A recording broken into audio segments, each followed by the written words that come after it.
Do you know anybody who has been going to therapy for quite a number of years, but they always seem to be getting stuck in the same situations, same reactions, same stories, and not really seeming to make a lot of progress?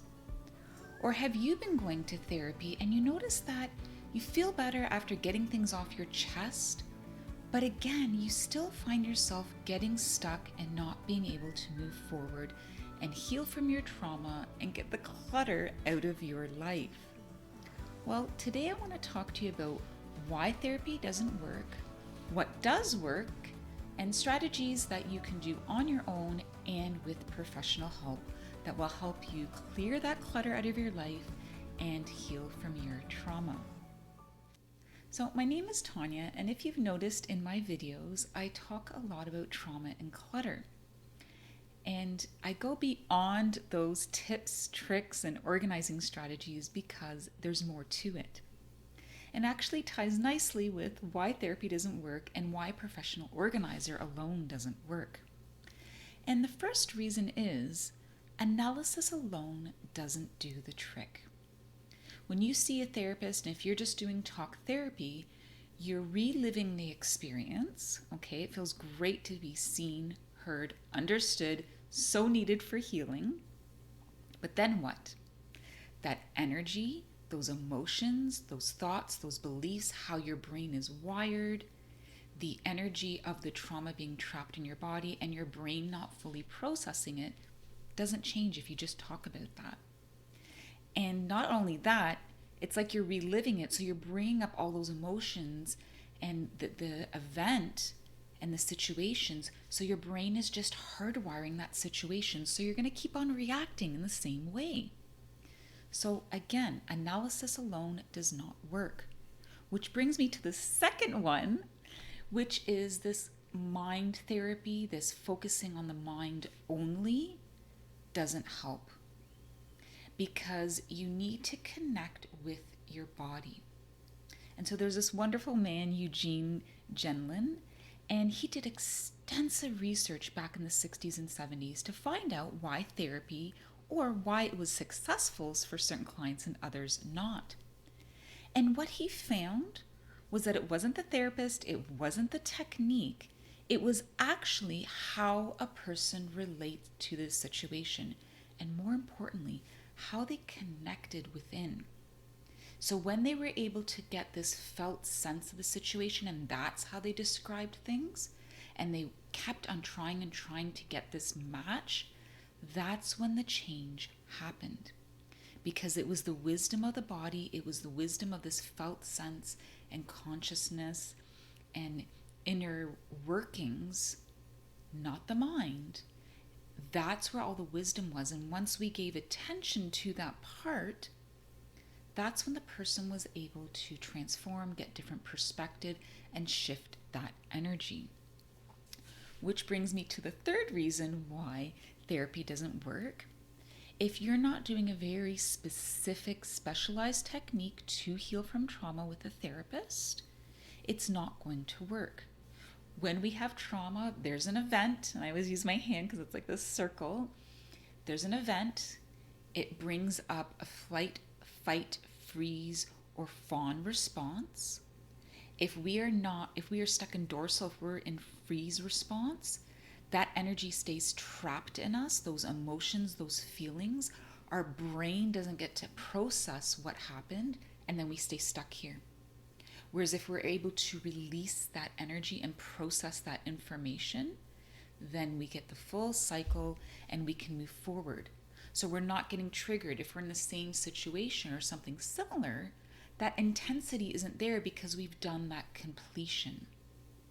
And so you need to do things that allow your brain and body to process what happened instead of just talking about it and being aware that, oh, okay, let's give an example. Maybe you weren't aware that you were abandoned as a child, or you felt abandoned because of certain things that happened. Go to therapy, all of a sudden you have this awareness, and that doesn't change your habits around being clingy and people pleasing and doing everything for everybody else, and then your life is clutter and chaos. even though you're aware and you notice it and you keep on noticing it and you keep on doing it. Without that completion and that processing of that abandonment, it's going to keep on happening. So now what? Well, there's lots of things you can do on your own. I'm going to talk about 4 main ones that I like to integrate into my life. And the first one is EFT tapping, because that one's a great one because it works with the mind and the body. I know there are a lot of things out there that just focus on somatic and just focus on brain retraining. I think it's important to do both. And so with EFT tapping, when you're tapping these very important acupuncture points, it calms the nervous system down while you're bringing up an uncomfortable event or past trauma. And then you're replacing it with positive affirmations. So it has this effect where you're calming the nervous system, in a way you're reprogramming the brain, and you're shifting your beliefs, your consciousness, and your energy all in one. So it's great for on the spot if you're struggling with something, or as a regular practice to work through a deeper issue. Number 2, focusing. I mentioned Eugene Genlin, who did all that research and found out why it was so powerful for someone to connect within. And when we do that, we're connecting with our inner wisdom and the information that is held in our body. And so there are many different techniques to do that with someone, but the great thing about focusing is that you can do it alone. And you're essentially connecting with a felt sense around a particular topic and just sitting with it as a companion and observing it and watching it and being with it and letting it know that you're there. And then when the moment is right and it feels safe, it tells you something. And that's where the shift happens and things move and information comes. It's a very powerful process that I will do some more videos on, because again, it's a great technique to be able to do on your own. Number 3, meds. Talked about this before, gonna say it again. Meditation, exercise, diet, sleep, and spiritual. And of those, I would have to say that meditation is extremely powerful from healing from trauma, because what it does is it allows you to take distance from your thoughts. We get so wrapped up in these narratives and in our, things that we tell ourselves and these beliefs, and they dictate our behaviors, which create the chaos and clutter in our lives and the disharmony in our relationships and the imbalance within ourselves. And the more you're able to meditate and do things like yoga nidra, where you shift your consciousness, you shift your energy through doing I am statements and body scans, you connect more with the present moment, more with your body, you're less likely to let that monkey mind get in the way and drive you into clutter. The 4th one I want to mention is yoga. Yoga is another one of those things that is so powerful. Western yoga has been studied extensively, and the benefits are endless. And again, you're connecting with your mind, body, and spirit in this practice, similar to meditation, that allows you to act from a place of calm, groundedness, and presence. And when you are present, you're not living in the past and you're not bringing that junk into the present that skews your perspective, and it makes you reactionary, and it causes you to have these coping mechanisms that create, again, clutter in your life.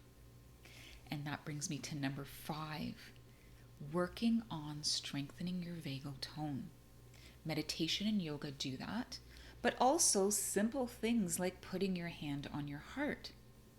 Just doing this simple act calms your nervous system down.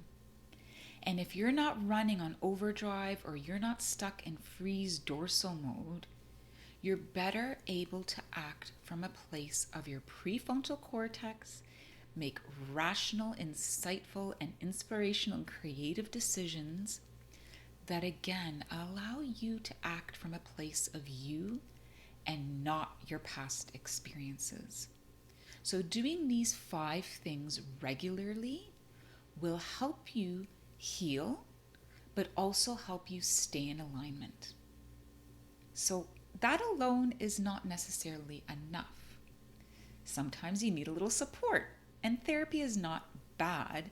It's more, and that it doesn't work, it's more, well, what are you doing?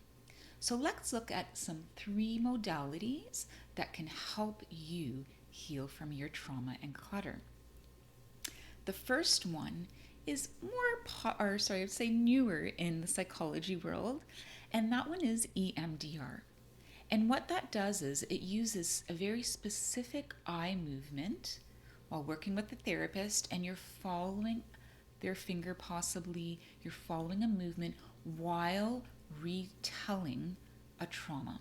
It does not have to be in detail, and it does not have to be extensive to do this. So you don't have to worry about remembering every detail and like fully immersing in it. And what it does is, as I mentioned earlier, when you don't complete that cycle of trauma, the brain hasn't had a chance to process what happened.